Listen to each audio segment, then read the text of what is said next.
As you think about the dedication, and we think of dedication sort of like you think about baptism, or you think about other functions, First Holy Communion. You think about dedicating a building. Even in the government they do that. They break ground and so on and so forth.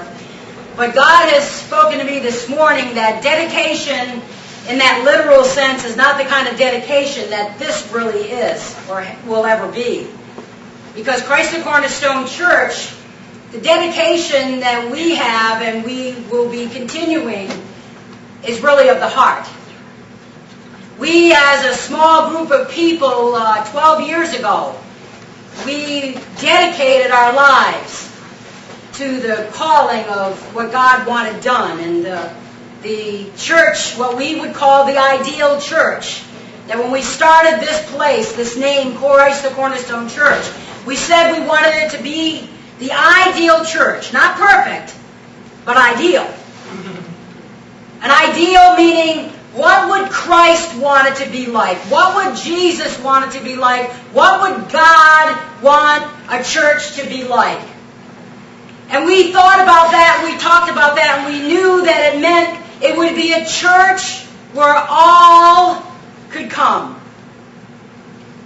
Didn't matter what they looked like, sounded like, smelled like, talked like, what their backgrounds were, their life history, their whatevers, that would be the ideal place where people would come together on God's holy mountain and just be in the presence of God and be loved by God and love each other.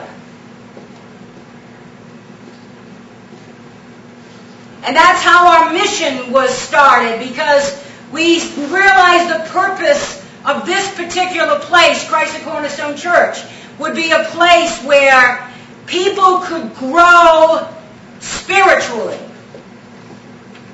And in that spiritual growth, and as a result of spiritual growth, people would change. And they would be filled more and more and more with God's Spirit.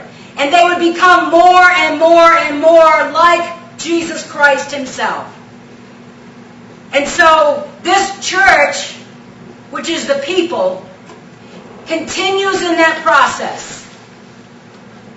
We will be committed to, and we are dedicated to, spiritual enrichment, enriching your lives spiritually.